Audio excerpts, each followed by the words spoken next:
Let's do that, me. Yeah. Right, I am Fran McAuley, or Fran. Can I just say Fran? Yep.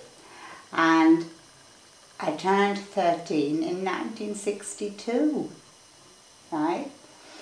When I was a teenager, I was really very law-abiding. I remember myself like that. I was also very shy. And the kinds of media, really, we didn't have television. I lived in Galway in Ireland, so we didn't even have telly then.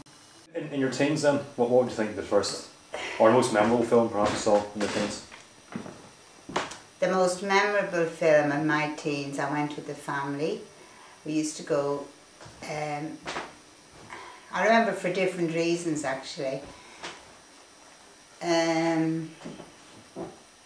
My Fair Lady, I think, was that. So and I remember Breakfast at Tiffany's. Not exactly lots of sex and violence then? No. They probably cut it out in Ireland anyway. I was a very innocent person when I was about 13. Rather like I am now, really. Edna O'Brien, that kind of stuff. No, I tell you, I was trying to think before you came to ask me these questions, all the things that my parents didn't like me to listen to. And I remember, or look at on telly. Often we did things on the radio, we listened to the radio a lot, even as a family, to the funny programmes. I can't remember what they were now, Round the Horn, all that kind of stuff you see. And also, I listened to myself a bit more into my teens to Radio Luxembourg at night. We didn't have telly until I was probably about 13 when we moved back to Dublin. But I wasn't allowed, for some reason, I can't remember, I was allowed to look at Grange Hill, but I wasn't allowed to look at, what was it called, Coronation Street. And I never ever got into watching it, and I don't know why. I can't remember why. I'm guessing probably because it broke taboos in the same way that Grange Hill did. Probably did, Strangely in the pub, and probably, I just don't know why. I was really trying to think about why. Was there a sense of being a teenager and quite different? Did you get a sense of being brave you were? No, I never had that sense. I told you I was really law-abiding, I was really goody-good. Okay. Anything else then about your 60s teens memories, experiences? Well, I remember being madly in love with Cliff Richard. The pop music I remember is that, and I always remember the Searchers. Well, there's a group called the Searchers. Yeah? Yes. Yeah. And I never remember being, it was a bit later in my teens, I became a bit naughtier than, I was. It was British pop, the Beatles came along and all that kind of stuff. I loved going to the Beatles films, for example. I remember going to that, Help and all that. As you get into your later teens, what kind of outfit would Fran have been putting on for a night out? Oh yeah, that's when I got much more confident. First of all, my mother used to have to make all my clothes. Right. Right? And then I think mini skirts were coming in then. So she could make a lot more clothes for me, when they were smaller. I got more confident, I got a bit more vain, then I would go out with that. Well, I would never get out the door after I put all my makeup on, for example. I had to wash it all off before. I remember that. I remember putting it on after I did get out again. So then did people's attitudes towards you change as you get into your later teens and you change your appearance and clothing? Yeah, well, my own attitude to myself changed. I became much more confident and all that.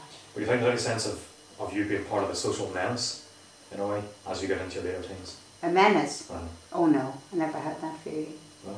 No, I just didn't have it. Were you aware of, say, news coverage which was about youth movements, subcultures, mods and rockers maybe, anything like that, which was kind of getting at teens as being I was never aware of it, you see. I just wasn't aware, probably. Remember I was a very sheltered childhood until I came to England when I was 17. That was it then, Yeah. But really, when I was in Ireland, I was a bit of a goody-good. I did do Right, I just remember this thing, David, about media of another sort. I used to read the comics, of course, called Bunty and Judy when I was younger, and then I graduated onto Jackie. And that, my mother and father, well, my mother said, "Oh, you're not reading that trash," right? So I just didn't do it because I was so law-abiding. Then one day, I found a book in the house called The Ginger Man, and I started reading it, and I was laughing away. And my mother couldn't understand what I was laughing at in the... But this isn't the same copy. Because my mother actually took it away from me and said I shouldn't be reading it. Now, lots of books in those days were banned in Ireland, even by Irish writers. It was on the list. Yeah, and of course my grandmother was English, and my mum had lots of relatives in England still, and she would go and get all these banned books as well. So, if you're flipping around then and think about teens today, how do you perceive them? You know, how your just general experiences of how they are. Are they all the same? You know, what are your thoughts on teens today? I'm sure they're not all the same at all. I know a few of my own family, no nieces, for example, and I think they're smashing. I think that they're very open about what they do, and then if they don't feel like being polite or anything, they can be very sulky or something like that. But they can.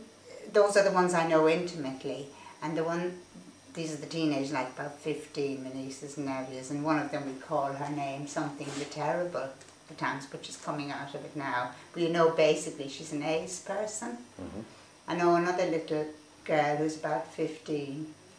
I know well now, you'd think she was the most charming thing on earth when she comes to talk to me. She's really, really nice, but I've heard really horror stories about how she talks to her mum and all that. I can't explain it to you. So I don't think teens en masse are horrible. I'm not threatened. So if you're walking home, say at 10 o'clock at night, and there's a group of 4 or 5 teens walking towards you, do you feel completely relaxed, comfortable? Or well, I'm hardly ever out at 10 o'clock. No, I remember reading what you wrote there about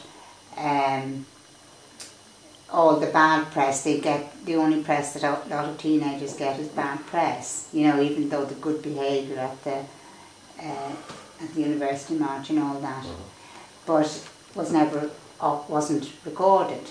You know, but I don't think that about them. I think there's good and bad middle-aged people, oldies and teens.